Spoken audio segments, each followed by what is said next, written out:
Let me know when you're ready. Okay. All right. Well, good evening, everybody. It is the City Council work session for the City of Edina City Council. It is January 21, 2025. Got a couple of interesting topics. I think one more fascinating than the other. And I'm not talking about the Aquatic Center pump room. I'm talking about the library. And that's one we're taking up first, which is appropriate. So we'll save the pump room for the last 5 minutes or so. Okay. Anyway, we're going to turn it over to Perry Vetter, our Park and Rec Director, who's going to help with an update. But first, let's go around the room and introduce ourselves. We need to do roll call too. So you want to do roll call? I'm calling the meeting to order.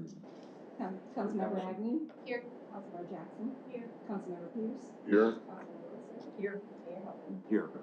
And then let's start back with you again, Sharon. Introduce yourself, please. And Chair go with Perry. Allison Ziegler. Perry Vetter, Parks and Recreation Director. Scott Nealon, the City Manager. Kate Agnew, Council. James Pierce, Council. Jim Hufflin, Council. Carolyn Jackson, Council. Julie Risser, Council. Ari Lenz, Assistant City Manager. Laura Westland, Arts and Culture Commission. Jen Faith, Arts and Culture Commission. Anne Marie Curtin, Arts and Culture Commission. Alana Zabaran, Arts and Culture Commission. Ryan Browning, IT Director. Laura Fulton, Edina Art Center. Jeanette Colby, Edina Art Center. Hi, I'm Jennifer Bennerat. I'm the Communications Director. I'm Nick Anhut. I'm a financial consultant for the city. Daniel Murray, Engineering Director. Carrie Keith, Development Director. Derek Cotton, Facility Manager. Lily Johnson, City Manager Fellow. Tracy Peterson, Assistant Director of Recreation Facilities. Pa Tal, Finance Director. Good. Thank you. All right, Perry, back to you. All right, thank you, Mayor, members of the council. This evening, we're going to give you an update on Hennepin County Library project and also the Edina Art Center co-location within that.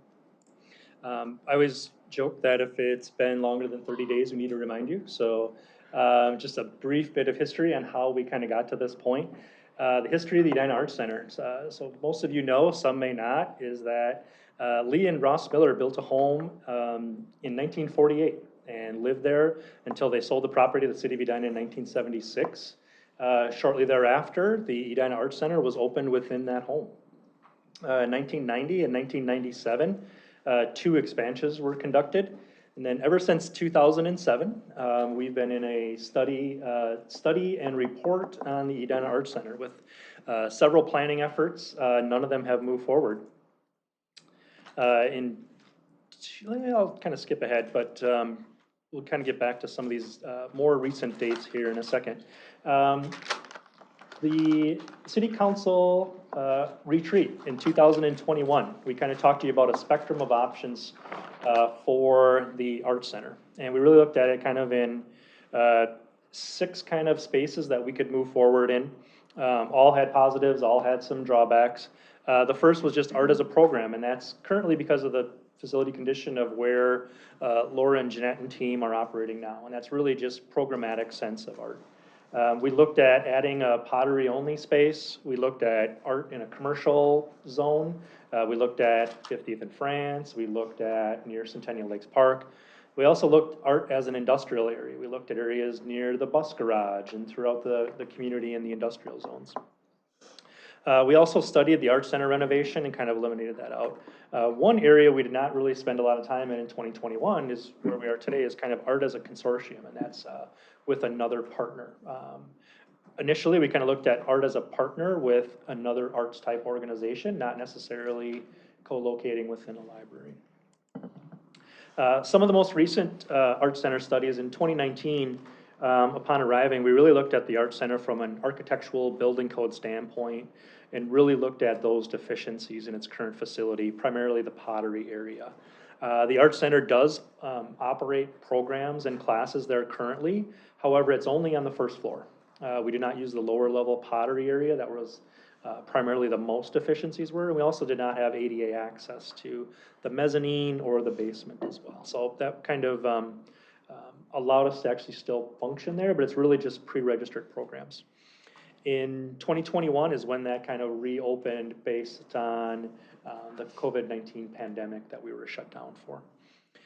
Heading into that, we really spent some time with the Arts and Culture Commission, with our staff and looked at a kind of a pottery forward study about, we're currently doing art as a programming, where could we do art? We were still missing that pottery and three-dimensional art aspect. At that time, we kind of wrapped up a study. We met with the city council in a work session, and kind of the initial reaction was, this is nice, but we actually want an art center. So we started studying some more. We started doing some space planning with the commission, and we really kind of finished that in 22 and 23. And what we kind of found is we compared that initial pottery forward study, which was really on the far left, was remodeling Fire Station 2 once fire operations moved to the new facility. And in that gray box kind of represents the left-hand scale of this chart. And really that was, at that time in 2023, was just shy of $3 million. And that would have been about 5,000 square feet, which is the right axis of the chart. In the center was the Pottery Center new build. That was to build a brand new Pottery Center, kind of having everything we wanted in it, roughly around 17,000 square feet. The price tag on that was about $14.6 million. And then to go to the full Art Center build with what kind of those standards are, would be around 40,000 square feet. And it came with a price tag of $31.7 million. So the Arts and Culture Commission looked at that, studied that. However, it never came to the city council because this topic came up. And that was the co-location and the partnership with Hennepin County Library. So as you all know, they approached the city and said, we are building a new library at the Southdale location. And what would it look like to have the Edina Arts Center located within that? So we really kind of started from that partnership potential about how is this advantageous? And I think you've seen this slide before, but again, it really kind of took some of the needs of the library, some of the needs of the Arts Center, and really combined them in on the shared infrastructure. And that's really where, when we get to some later charts, you're going to see that benefit really come to fruition because things like vertical circulation, restrooms, maintenance areas, cabinet areas for HVAC systems, all can be shared throughout this. In addition to kind of some next level partnerships that you'll see, towards the tail end. So in addition to like in the building kind of potential, there also kind of had the connectivity to the community potential, and that was connecting through various transportation mechanisms. In addition, is we've found a mechanism where we can connect just from a pedestrian level from the 9 Mile Regional Trail, the Edina Promenade, through Adams Hill Park into the Southdale property. So we have that figured out as well. Again, we'll kind of look at costs later, but the potential for the cost benchmarking that was provided to us, the numbers in black are all projects of similar size and scope that we had looked at. And it doesn't matter how big the facility is, how small it is really what can you expect to pay per square footage. And that's kind of those black dollars, University of Alaska, Spokane, some community centers, some colleges, some fully public, some private. And the numbers on the top are kind of what we anticipated when we did the math of what the square footage cost could be from just that Pottery Center remodel, the Art Center new build, or just a Pottery Center new build. And that average kind of cost was around $650 per square feet. The amazing thing about this partnership is because of those shared spaces of what Hennepin County would bill us, is that dollar amount comes down to about $370 a square foot. So very advantageous to us. So we look kind of ahead and we say, okay, those were our original 3 models. How did we get to this place? Well, the box on the right is new, and that's Hennepin County's facility is going to be about 60,000 square feet. The Art Center portion that we're responsible is really that net square footage of what we're using, and that's right around 18,000 square feet. And instead of a price tag of $31.7 million, over that 40-year period of being a tenant and not an owner, our price is going to be about $6.8 million. So, about that, a fifth-ish or so of doing this on our own for those economies of scale. And it's really about all that shared infrastructure, right? We are not building a parking lot. We are not owning an elevator. We are not owning a roof. We are a tenant within the facility. Can I ask a quick question on this slide? Remind me, did we have any even potential locations outside of the fire station slotted in for either the Pottery Center new build or the full Art Center new build? That is an excellent question, council member, and we did not. So these numbers do not reflect land acquisition either. So when you think about what you had to do for the fire station, that would be in addition to these dollars. Thank you. You saw this last year, and this was kind of that letter of intent structure. Could you go back to that prior slide? Yeah, absolutely. Gary, and tell us again, does the 6.8 represent both the cost to build out and the projected rent over that term of the lease? Or don't we know?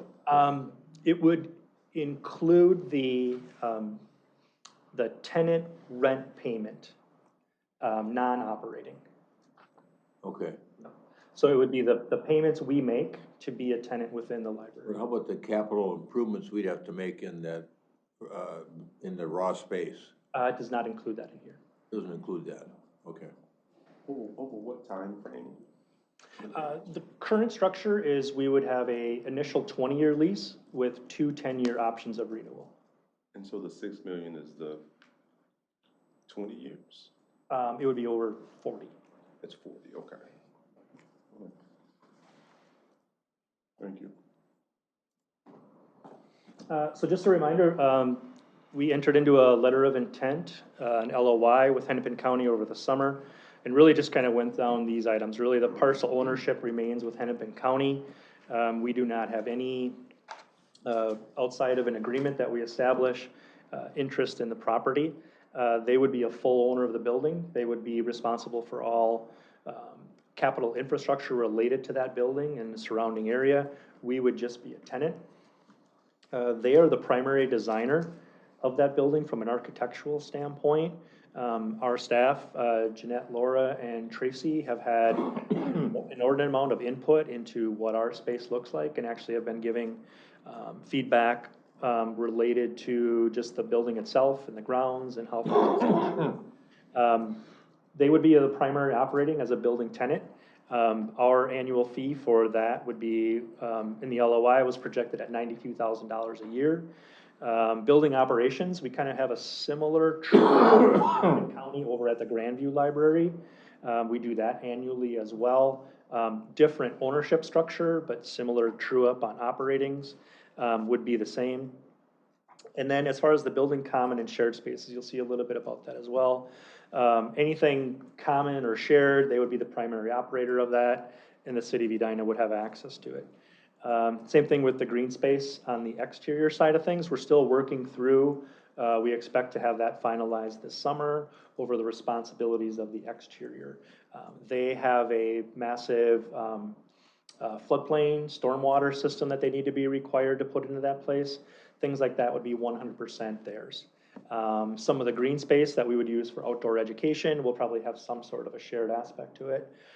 They know they have to plow snow already, so snow removal trends to be more on Hennepin County's side as well. So they've had a staff changeover on one of their leads, so some of that's been a little bit paused while they fill that position.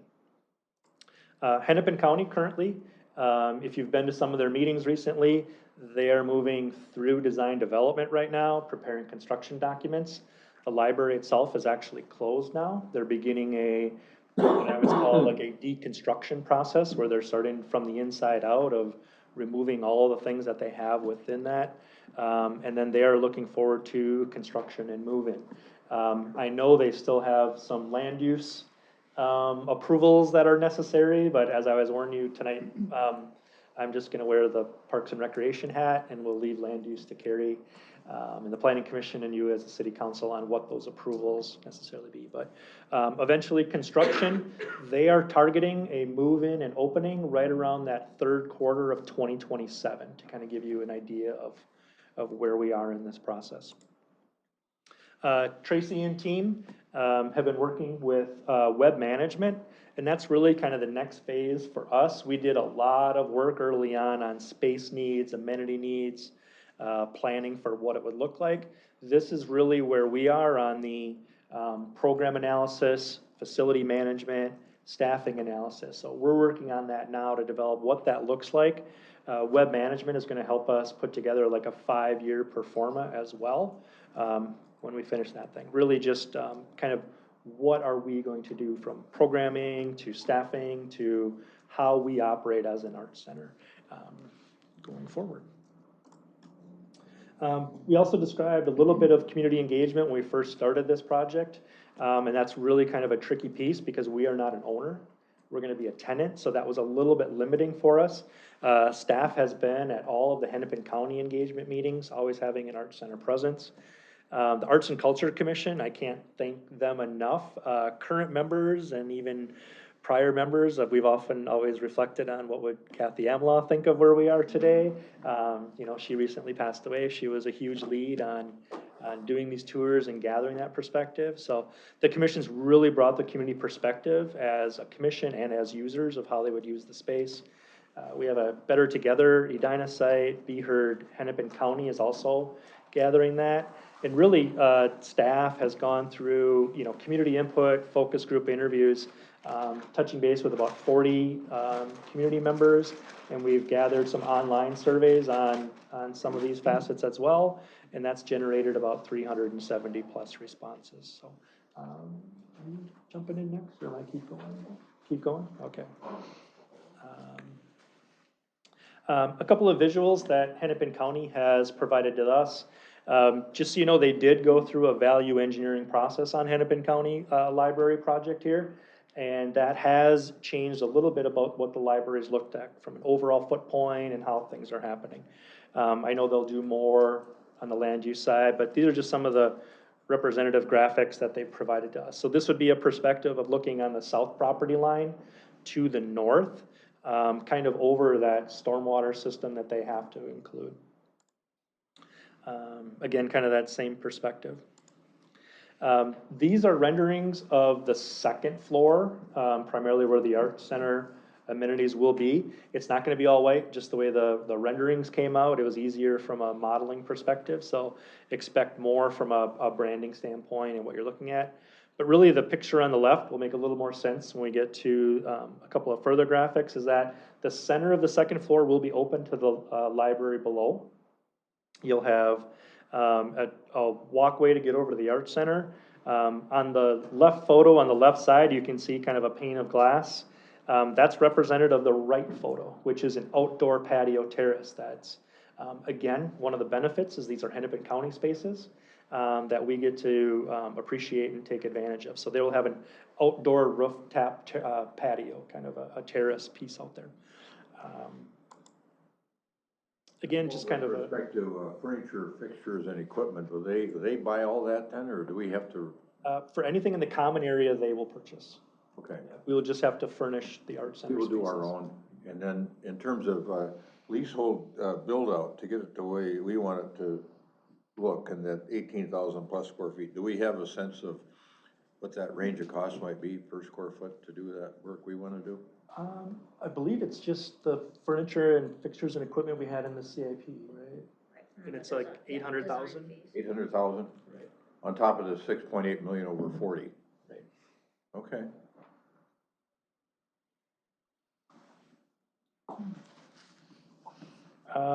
This is just a representative of kind of the overall site, and just to kind of orientate, York Avenue on the left, 70th on the north, Xerxes on the right. All vehicle entrances will come off of 70th is their plan. There will be some surface parking and underground parking, and you'll access the library through that. Xerxes on the right actually has on-street parking, so that will be an option if it is ever flown for large events or things like that. There will also be parking on that side. But really, the majority of the site is going to be green. They are doing the SB 2030 rules, and I think, are they pursuing LEED or B3? B3 for an energy sustainability aspect. So with respect to that, kind of the point is, what are we getting, right? What is our flow? What's been important to the people we've talked to from the commission and the public for the art spaces? And this is kind of the upper floor of that, kind of representative of our 18,000 square feet and what will be in it. And are you helping with this, or to go through? This is your slide. This slide makes me happy, and this is what I did with the Arts and Culture Commission. I'm gonna go up with my pointer. So you're gonna mostly come upstairs right here through a really nice area. This is the main entrance into the building.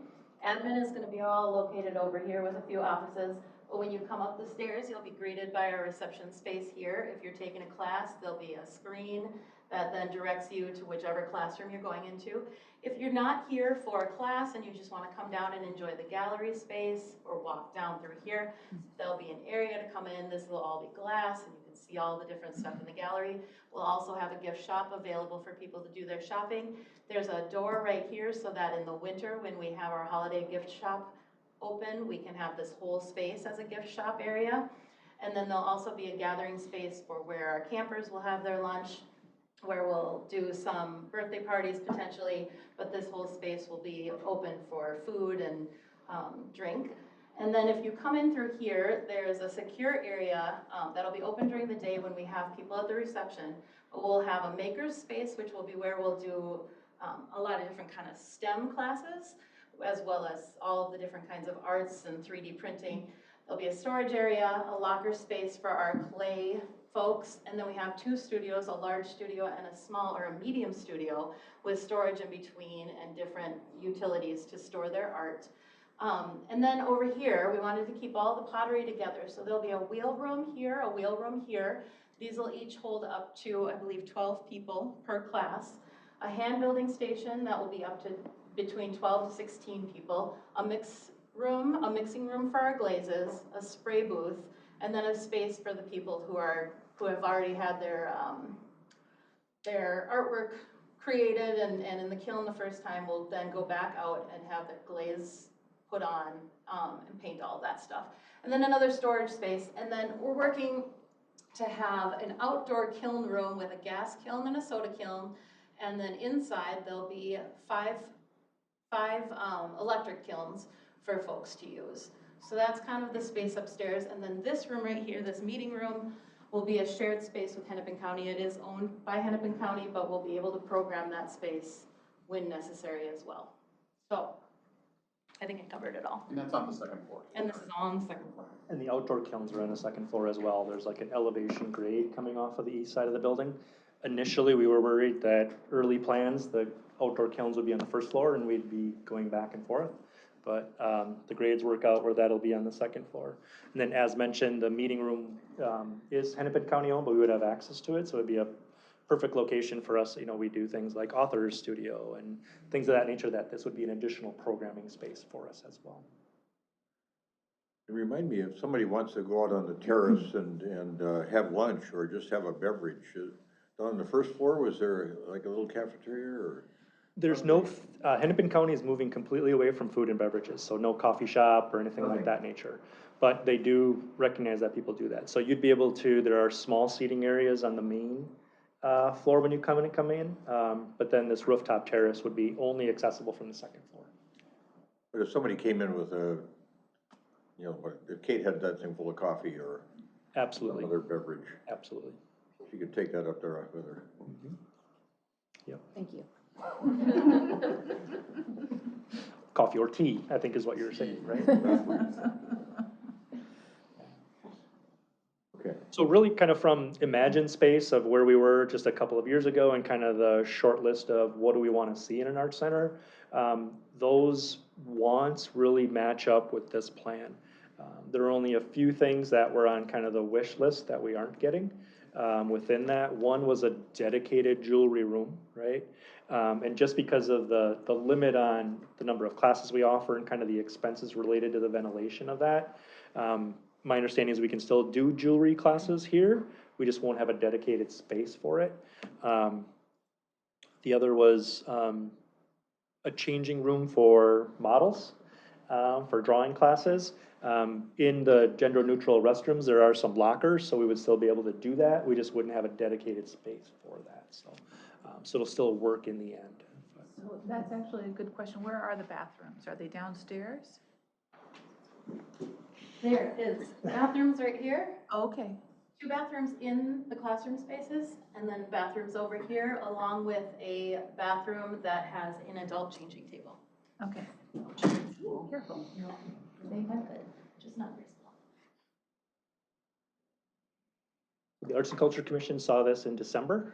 We've always tried to be just one step behind Hennepin County, so they've released a lot of their information, so we always feel comfortable then following up Hennepin County with talking about ours publicly as well. So Do commission members feel comfortable about the direction everything's heading? Very. Yeah, it's terrific. Very much. Very exciting. we always ask them, like, is this a red light, a yellow light, or a green light? And I don't know if you, how you feel is. Last time we talked, it felt a little bright green, so. Yeah, yeah. It's neon green, I think. Yeah. And really, we do have a lot of work to do yet, and Jeanette and Laura and Tracy have been doing a bulk of this work. I just get nominated to give presentations all the time, so they get the true credit here. We really have to get back and look at what formalizing lease agreements are, including those shared costs and lease amounts. We have to get back to what does the operation of the green space look like. We've got some work to do on our own pro formas and plans of that aspect. And then Hennepin County is preparing to move into their 100% design development as well. So, so we have a number of steps we need to take to 2025 to get to 2027. It was a very good meeting at the open house, the public open house, and really well attended. Feels like it was forever ago, but it was just last month. Yeah, It's it like feels, less than it 5 feels weeks like it was quite a while ago. And the architects, they do a first-rate job of presenting, I think. You been happy with your interaction with the architects or not? Yeah, they've been fun. It's been good. So, and we've also had HGA representing us as well. HGA, so MSNR is the Hennepin County architect. They've been very receptive, but I don't know, they've built a lot of libraries. I don't know how many combo art centers they've built. So HGA has been a tremendous help as they have some really dedicated people in the art side of things that have been helping us navigate through this. You know, things like trying to navigate these energy efficiency standards, where I know probably some of our potters would like gas kilns inside the building, potentially, or a mix thereof. With these energy efficiency standards, we just have to go to electric to allow Hennepin County to meet their requirements as well. So, but we're definitely making it work. Is there a heat differential between an electric and gas? It's more the energy efficiency standards, is that they're trying to move away from natural gas to electricity to get the B3 goals met, and that's why we can't bring in natural gas. But from a hotter standpoint, like, will it still get as hot? Is it still as effective? What are the impacts there? I'm gonna look over on that side of the room because there's some experience over there with throwing some clay around and not over here. We're talking about having the gas kiln outside. And so that would, there is a difference in the way that clay is fired between electric and gas. And most advanced pottery programs would want to have a gas kiln and a soda kiln, which is what we've been talking about. So we are looking at doing both. Okay, at a high level, can you speak to the difference? I'm sorry? What's the difference between a gas and an electric from a quality perspective? I'm almost thinking, like, is the material gonna shatter more likely with an electric? Like, what is the physical impact of the difference? Well, it's oxygen reduction versus, so it's reduction versus oxidation. It's kind of, it's the way it affects the clay from an aesthetic quality. It's not, they both go up to the same temperature if you're firing at a certain temperature, but the way the clay acts with the different physics of the injecting oxygen versus taking it away that's the result. It's an aesthetic thing. Okay, thank you. So we're not gonna have more pots breaking necessarily. Pots breaking, no. Well, that can happen under any circumstances. Thank you. Does that answer the question? Yeah. And putting the gas kiln outside is a health thing too, right? I think it was a B3 thing, putting it outside. Oh, okay. Yeah. Yeah, I mean, we could have put them, I think we could have found a way to put them inside, but it wouldn't have matched. We would have needed more ventilation. Yeah, we would need more Ventilation. Equipment inside to ventilate more, which requires more energy, which Is the notion that during the 3 years that it takes to build all this out, that we would keep our existing art center open? We are gonna try. That building is in, I would say, borrowed time. So as I mentioned earlier, you know, Laura and Jeanette and team have really been moving programs around, and to Tracy's credit, trying to find space of, you know, using various places for summer camps and various programs at the senior center, at some of our park shelter buildings. We would like to try to keep operating there until this building's open, but there may be a point in time where that facility just shouldn't operate anymore. We don't need any heavy, wet snowfalls this winter. When they did some quick math on the 6.8 million over 40 years, it looked like it was about 170,000 a year, which is roughly in the range of what we spend now, I think, on the existing art center. Not sure, you know, I don't know what the operations number is, but it seemed to me like it's over 200,000 that we're spending a year. I mean, even running a rough, I don't remember on the income side, but even running a rough bond projection at, you know, 7 million would be 5 times the amount. Again, that partnership of not paying for a parking lot, not paying for elevators, not paying for shared walls, really changed the dynamic of this, because we spent so much time with the commission talking about net square footage and gross square footage, right? Is the amount we can use versus the amount we have to build to support that. And that's really where you're seeing the value. over the next 3 years, then how is your analysis going to be done as to what we should do with that existing building? Retain it, fix it up, tear it down, scrape it, clean up the site? More on that side of things.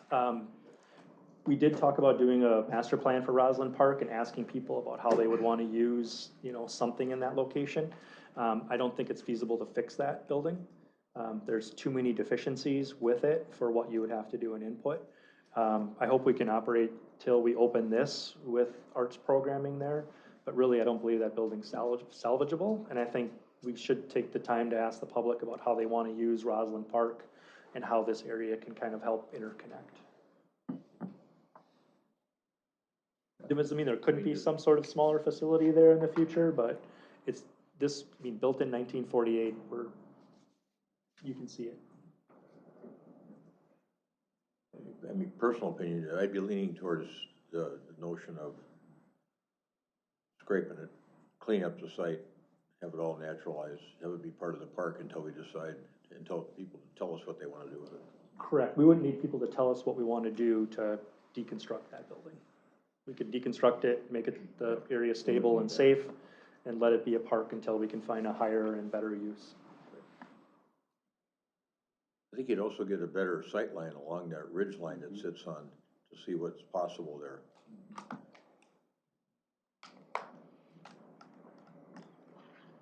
Okay. Other questions from council?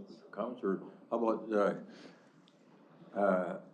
all the Arts and Culture Commission members? Any other thoughts or that you want to share with us? It's really exciting, and I was at the meeting at the library in early December, and I mean the exposure that our art center will get in this location is pretty extraordinary. I mean, the Southdale Library is not just an Edina library, it's a Richfield library, it's a Bloomington library. I mean, our community really expands in this location, and as you can see, it's so visible in the building. Like you walk in and you look up and there's the art center. So I think having a gallery, having a gift shop will bring more people. It will really expand our opportunities tremendously. And people really miss the pottery that we're not able to have at the current center. I think that's something people will be very eager to return to. It's a very popular part of almost every community art center, I think. So hard to have those kilns at home. So beautiful that people are going to be disappointed they can't come there and have a beautiful or a wonderful lunch, like that at the Walker, you know, because this will be even nicer, I think, in terms of its outdoor amenities, and I think there will be some. Yeah, I mean, there are beautiful outdoor spaces, and so. And actually, we have a little bit of just unofficial anecdotal information, but since the Southdale Library has closed, the Grandview Library has picked up in attendance. And we've had a number of people, Tracy mentioned the other day, that they would come downstairs and say, I always heard we had a senior center, but this is it, so they're coming down, right? So just that exposure of users to that, I can only imagine the exponential visibility that the Art Center will have in this location. I think the work that Perry and Tracy and Laura and Jeanette have done on this is phenomenal. I personally love that it's a partnership with Hennepin County Library. I think that the Arts Center and the library are just very aligned in just the goals of creativity, lifelong learning, things like that. I love that we can manage costs, because I think that's one thing we talked a lot about as a commission, to have the dreams of a full art center, and the cost was just, you know, more than we could probably support. I think it's a great location. It's on a bus line, which I think is wonderful, and just the connection to the city parks and the promenade. I do hope we can stay connected to the idea that this can serve as a community space. I'm thinking like after-school programming and access for, you know, students from schools.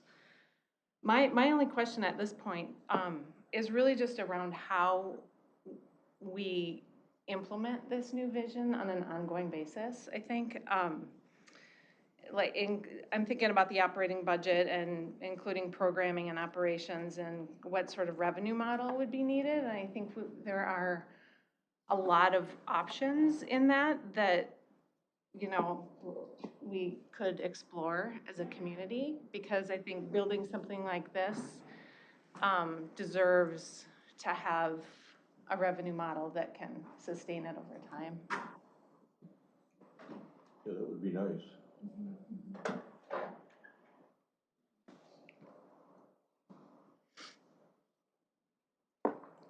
I just would encourage anyone that's interested in art centers, the study that we did to participate in the planning for this included Minnetonka Center for the Arts and White Bear Center for the Arts. And both of them were so supportive.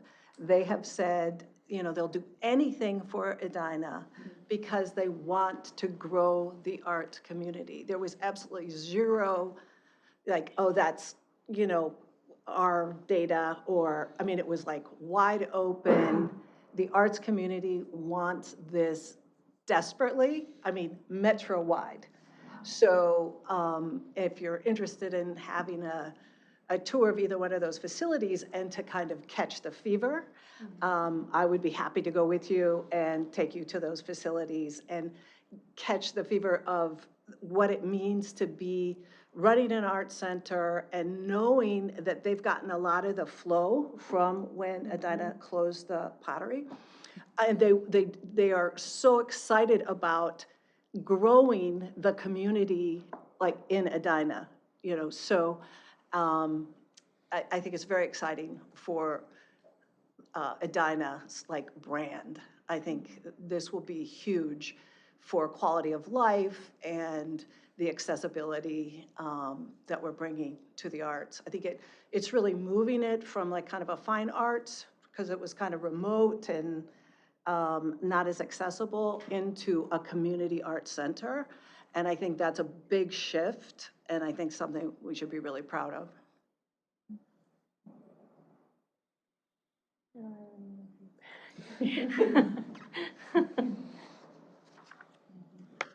That's all we had for you this evening, but we wanted to give you an Do you want to update. stick around and talk about the pump room? See some pictures of some rusty equipment?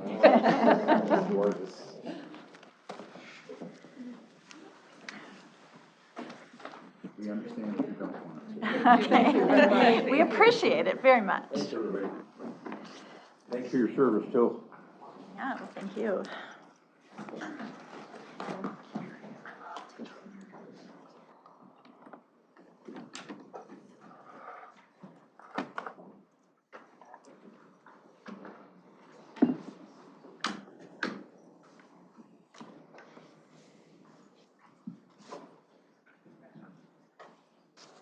Yeah, Nick, right there. That's good. I think my computer went to bed.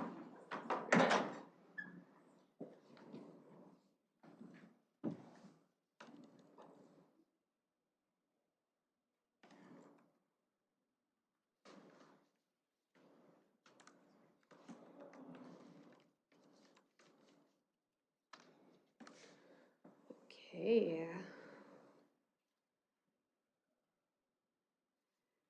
All right, so on the other side of Roslyn Park, or within Roslyn Park, is our aquatic center, and within our aquatic center is a pump room, right?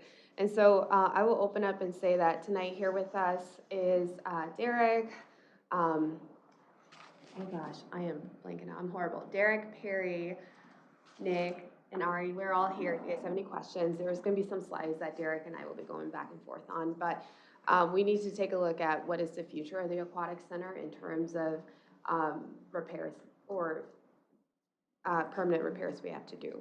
But before we do that, a little bit of history on the aquatic center. It opened in 1958.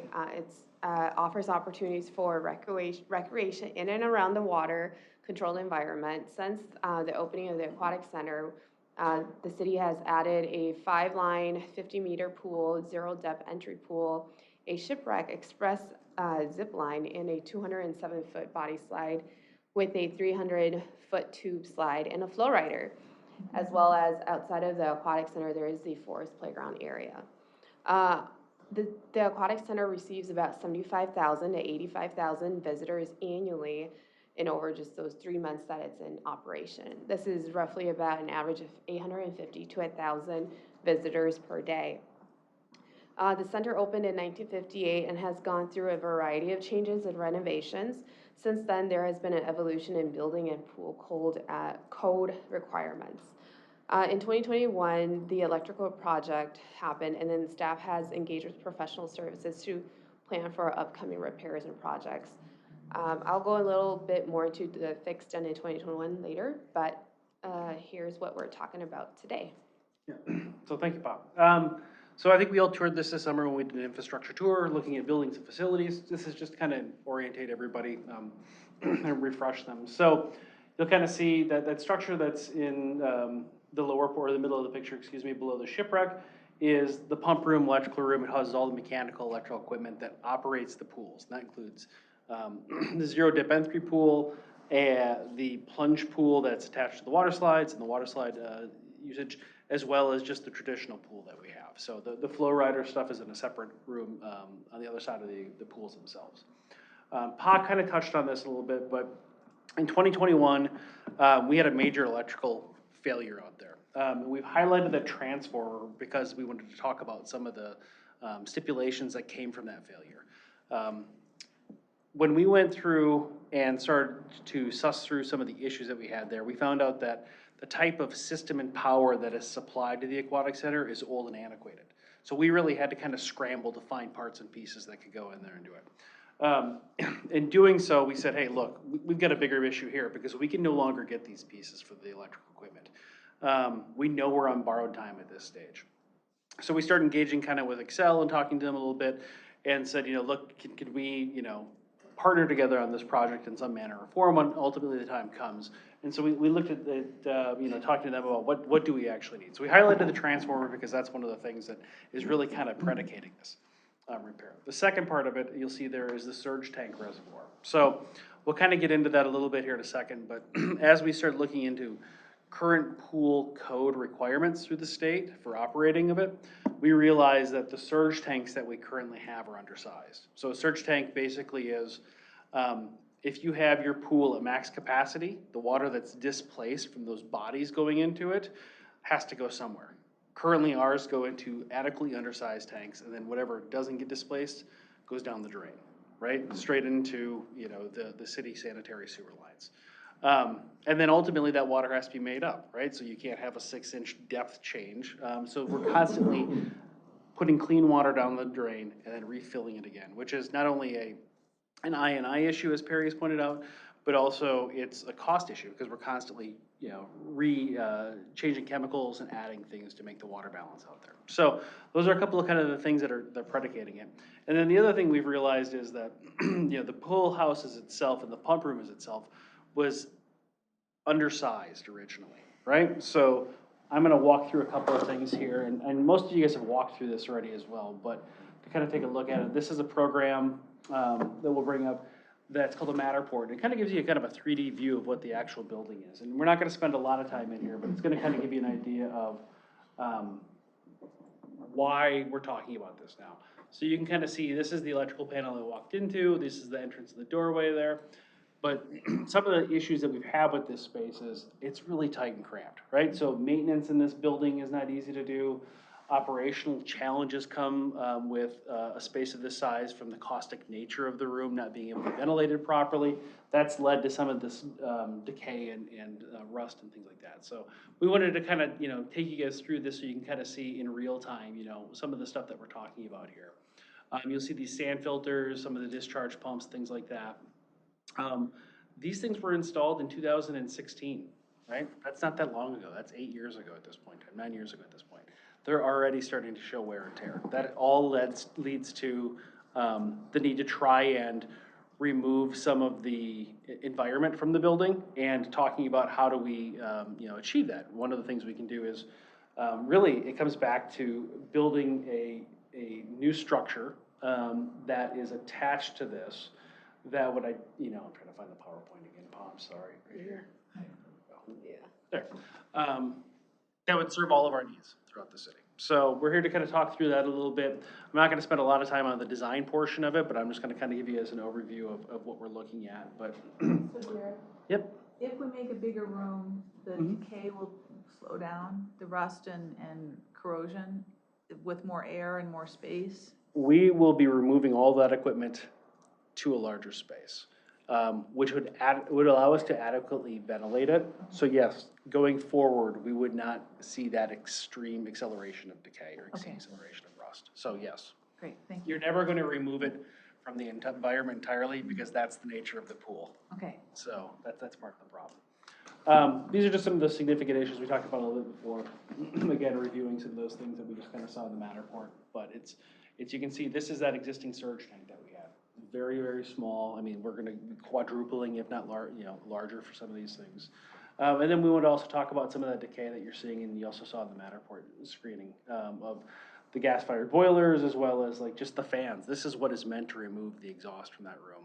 It rusted over time. It couldn't keep up with the actual caustic chemicals in the room. And then some of the structural issues we've had as a result of this as well. We pointed this out. We should note that these were repaired in 2022, 2023 because we had some concerns that there was the possibility of a structural catastrophe happening in there. We worked with our engineers and architects at the time to shore those things up. So these repairs have actually been made. So it's not as dire as it looks in these photos. So we want to talk about what a new room would look like, right? So you can kind of see here where this arrow is off to the left. This is basically the footprint of that existing filter room, right? Pretty small, not ideal operationally. You can see over to the right here, this is the expansion that we're talking about doing. So this would allow us to operate and maintain the pool, add in those surge tanks that are required to be larger by building code, and then provide us with a little bit of bonus space up above, right? So this is just kind of an additive, I guess, improvement that we could make. So we would gain some additional deck square footage and things like that. The one thing that we've really, really been looking at, and we'll get into the timeline in a second here, is how do we do this project? What's the timeliness of this look like, right? Because we are on borrowed time with the Aquatic Center. We've kind of talked about this before. Perry reminded me of this morning from a conversation that we've kind of been up against this for the last 2 or 3 years. We had a similar situation at the ice arena where we went down this road for a HVAC system. And we got to the point where we hired and engaged architects and engineers like we've done here. And while we were in the process of designing it, the existing system failed, right? No ice time, nothing. We were able to bring in a temporary unit, but it really just accelerated our replacement thing. So we feel like we're kind of at that same space here. So from a timeline standpoint, we know there's a need now. We also know that we can't take 3 months out of the aquatic season. So part of building this new building would allow us to do the construction next to the existing aquatic center filter room, keep it an operational stance as long as possible, so we're not impacting the season of that.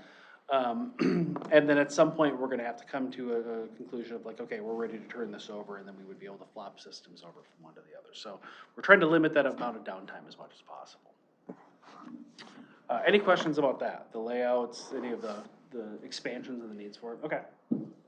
All right, so like Derek mentioned, of course, after the history of where this aquatic center is, we know we've done all the bandage fix that we can. And so since then, we have been doing assessment of the facility, including any immediate recommendations or fix that we can do. Since then, we have done concept designs. Those have began. We have done somatic designs and design developments. And where we are at right now is that we need to onboard a construction manager and bid out the projects. With this project, it will then cost money. So what does that mean in terms of our funding options for this size project? And this is why I have Nick here tonight with us from Ellers, which he will go through the different bonding or funding opportunities that we can use for this recreation facilities. Thank you. So municipalities can borrow for certain types of projects, illustrated through the statutes. So, pardon my voice, I'm sorry. You certainly can go out to a referendum. The rest of us have been there, still trying to get rid of it. Fortunately, I was good company. yelling too loudly. I feel fine. But, And you lost. And we lost. Sorry, man. Forgot. It's all right. There's a joke in there somewhere, feel good, sound bad. Yeah. It's a lonely flight from there. Move on. So the city can authorize debt through a referendum. That's always an option. In addition to that, the city of Edina has other special authorities that we can use. There is a special law that has been granted to the city to allow funding for recreational facilities as long as certain processes are met. And there's also another form called the tax abatement that the city has not used in the past, but that tax abatement is the ability to pledge dedicated tax levy towards projects that provide a public benefit, and it's fairly loose with the type of infrastructure and public facilities that you can use it for. All three of those options at the top, as far as a bond is concerned, once you go through the process and authorize them, they cost exactly the same. They provide the same level of security to the bondholder. There's no difference in the interest rate that you would see. You can pair them with other projects and funding sources. The HRA also has the ability to finance facilities and facility improvements through a public project revenue bond. The city has used that in the past in certain circumstances. That it would be a different form of bond. It's a annual appropriation pledge as opposed to a irrevocable levy.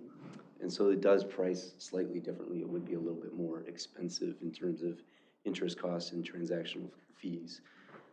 But otherwise, all of these tools can get the project done. They are used by, public project revenue bonds and tax abatement have been used by other communities as well. Certainly a referendum, and then having that special law authority is certainly something to consider for any variety of recreational needs. There are some limitations that are imposed, special law in particular. We are limited in the fact that we do have to demonstrate that the actual enterprise itself, the aquatic center, liquor fund, and those pledge sources have the capacity to be able to pay back that debt. So the net revenue that they are generating pooled together has to be able to cover the forecasted debt payments in order to actually authorize it.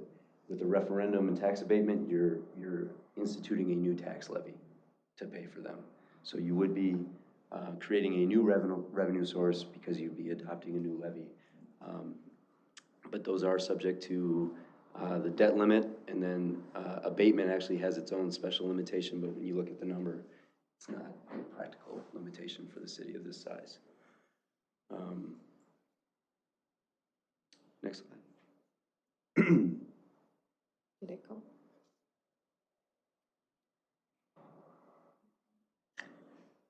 We want wanted to give some context for the potential costs and maybe, different ways of structuring the repayment. So just a hypothetical 5 million, that's my figure. It's not actually something that we have from a construction bid.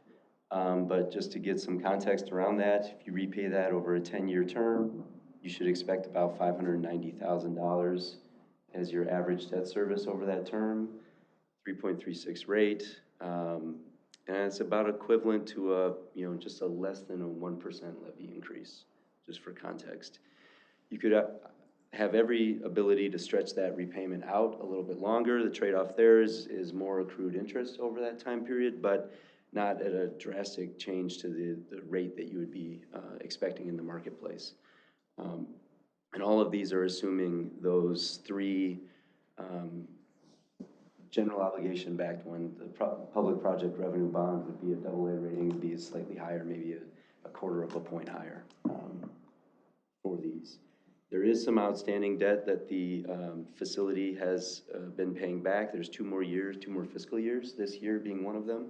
Before that debt is retired, about $104,000 per year. The center itself has, a break-even operating cash flow, but does need the support from other funds if it were to make debt payments of this magnitude. So we would need to consider either a levy increase or pooling in some additional revenue from another source.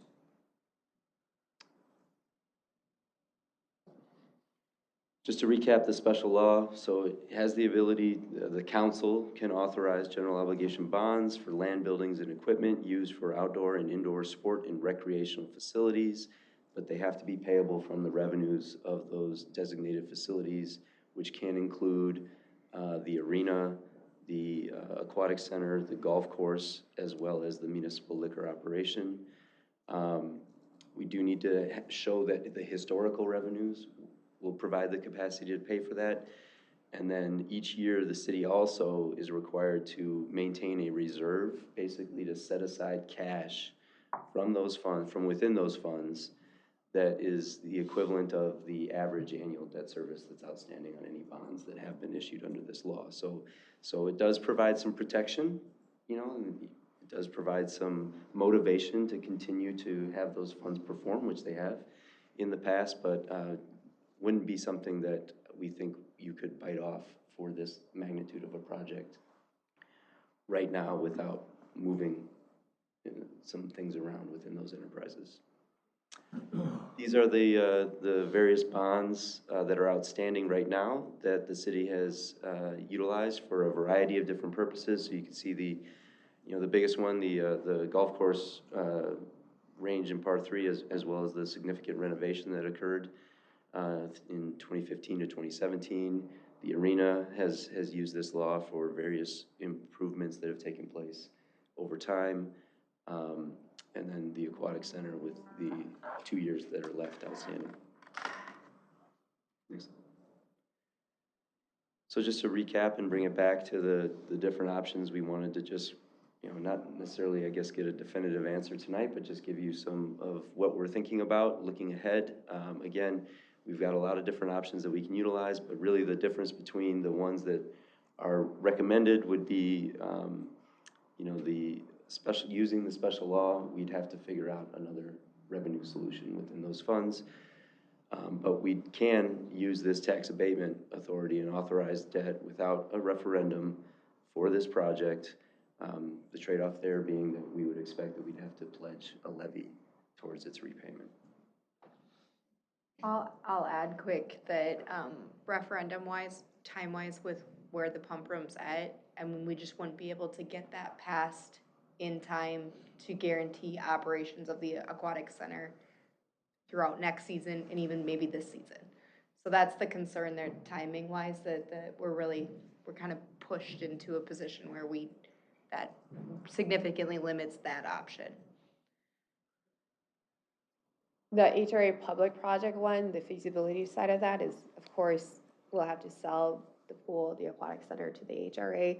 And I don't know if that's just the aquatic center or is it the whole entire park parcel, Roslyn Park parcel. And so one parcel. Currently now it's one parcel. Yeah. And would that take it out of the Edina special law if we did that? We would be using a different type of referendum or bonding source. Part of the No, public, just in general. So we couldn't pool the revenues to pay for pool operations either then? That's a good question. we're already, If it was doing that for the existing debt obligations, so they are already pledged to maintaining those. So if we wanted to unwind that, we'd have to defease all of those other bonds, pay them off, and then rewrite the resolutions that underscore that, so.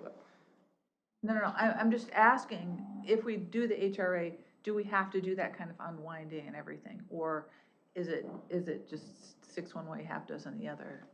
We would not have to, essentially, we'd be creating a separate project called the Pump House Project.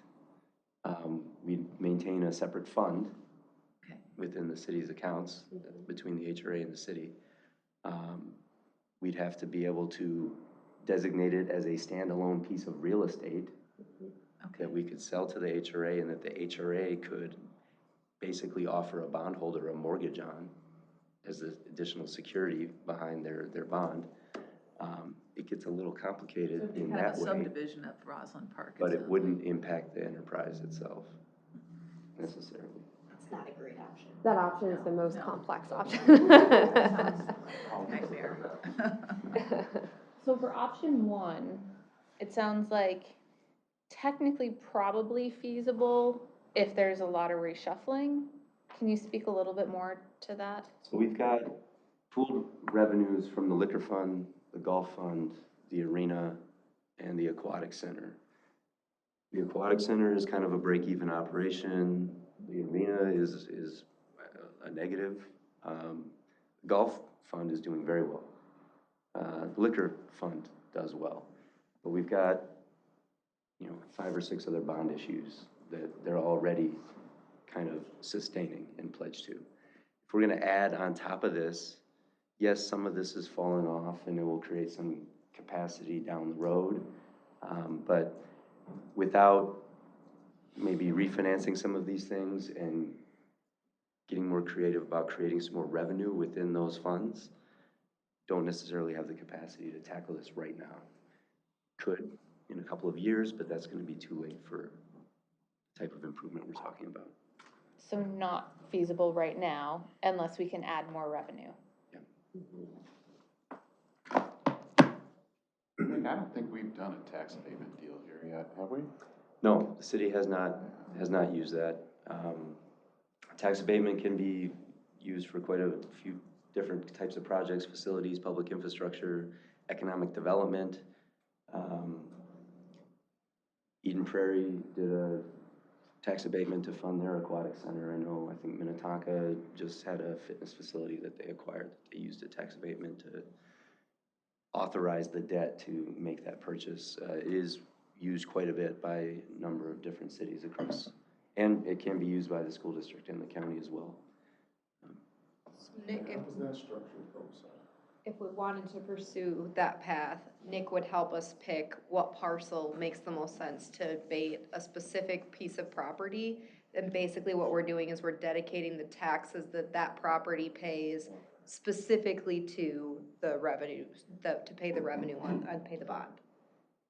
And then you have to backfill that, because then you don't want to lose out on what you're already collecting in terms of property taxes that are funding operations. So the impact to the taxpayer is no different. There's no different. They don't see anything different on their tax bill, but we need to make sure the budget is able to accommodate that. Can the pool operate this coming season without anything happening? That's the $1 million question. Yeah. Or the $4.5, $5 million question. Every season since I started in 2020, we've had some type of major catastrophe out there. We were able to keep the pool operating, but it's taken a lot of staff time from both the Parks and Recs department, but also the facilities department, where we're going in there and, making repairs to the electrical systems, making repairs to the pumps, babysitting is a big thing. I couldn't put a exact dollar amount on it, but I would say in the last 4 years, we've probably spent in the excess of $50,000 to $100,000 of just maintenance between staff and actual equipment costs out there. And that's, again, living on borrowed time. The biggest challenge we have is the equipment is obsolete. It no longer is compatible with today's standards that we can go get off the shelf. But there's not time to construct anything before the season anyway. No, every piece of equipment in there is specific to that one power supply. And we really need to fix that, because if we do have something go down, we can't guarantee the pool operation at this point if it's not something that we can fix easily, or find a fix to kind of work around it. Tell us again about then the timing of the project, in your mind, what you'd like to do, is start like next fall after the season's over, is that it? Yeah, I think where we're at right now is we are finalizing construction documents. We want to go out and use the construction manager at risk method for this, so we would be hiring a contractor who would assist with the final estimates and budgeting, and then go out and hire the subcontractors, consultants to actually do the work. So there's kind of a two-contract process here. We're ready to put that CM at risk RFP out on the street in the next 2 weeks, probably, or 3 weeks. That'll take a couple of months in order to get them up and running. We would then engage them to work on scheduling and hiring some contractors, with the hopes that sometime in the summer and this fall, we would see some activity out there to, actually start constructing the new building as we've put together. Couldn't we run 2 tracks on this? A track here talking about, and then couldn't we put somebody together to go to the legislature to get, we had 75% of the people using this are not from Edina. It's a regional asset.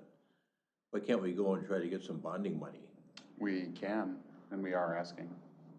We actually met with Representative Green this afternoon, who will introduce a bill for this. Her initial reaction, though, was in all likelihood she does not have a strong outlook on it, but she will carry it. Yeah, well, she don't know unless she tries. There's not a lot of confidence in it. Yeah, I mean, and I can see where she's tentative in her assessment, because she's a rookie over there. She doesn't know what her influence is going to be. But we all can try too. We can be her allies and meet with legislators and talk about the regional implications of this project, just like we did last year with the sales tax.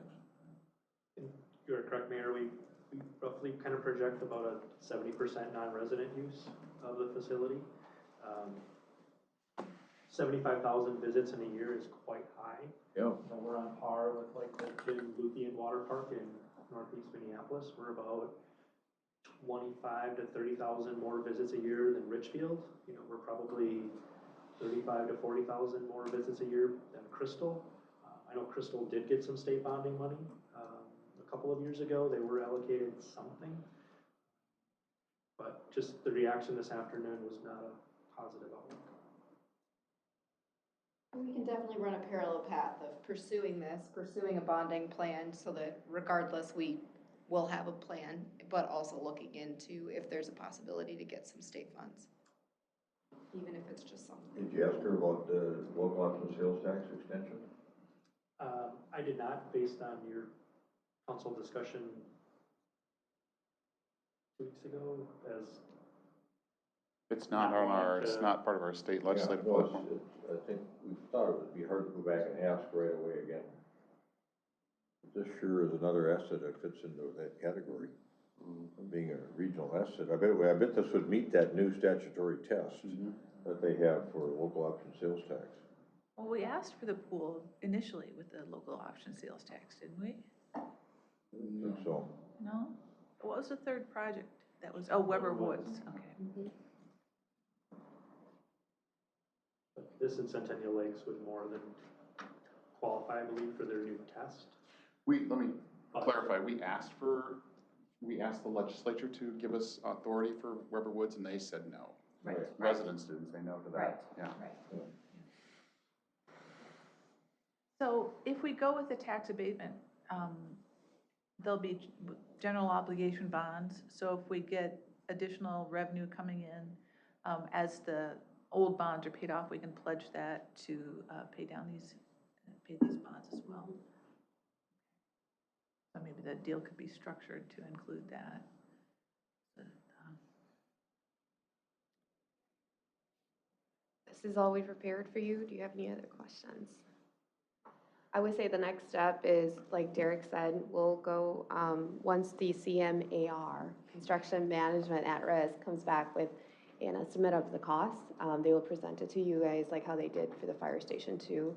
And then we'll have to decide then, if we proceed with this project, how we're gonna fund it. That's all I got. It seems that there's really just the one option.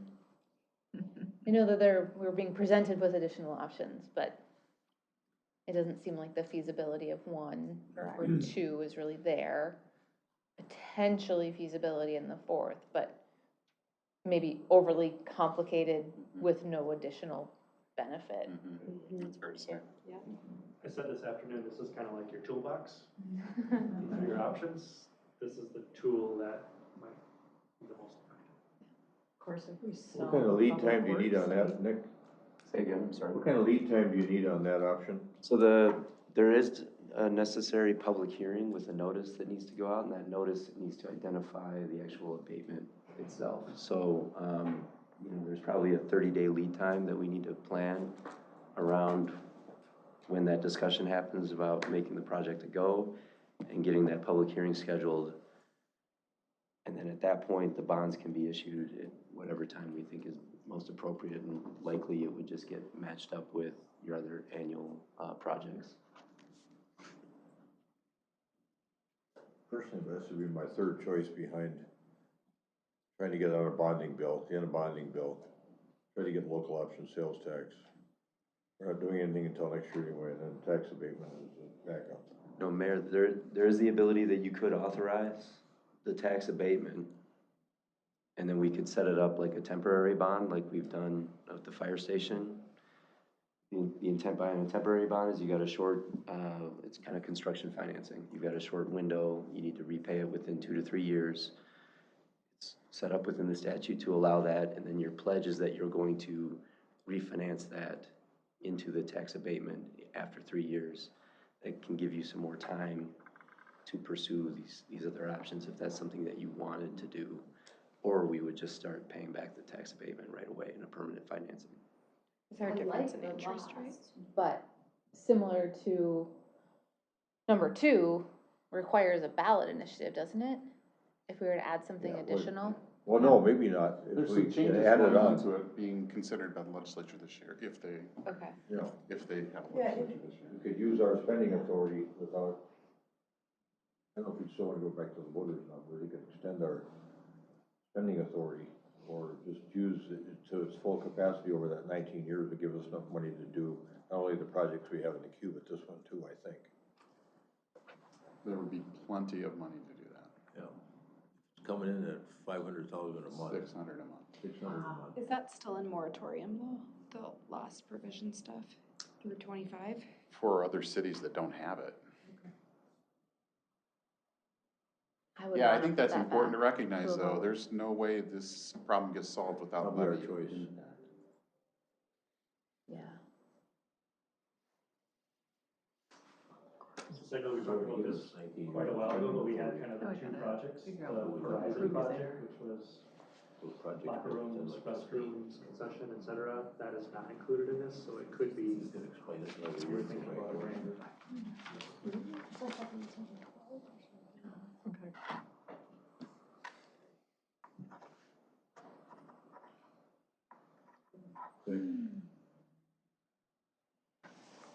Thank you. Sorry. Thank you.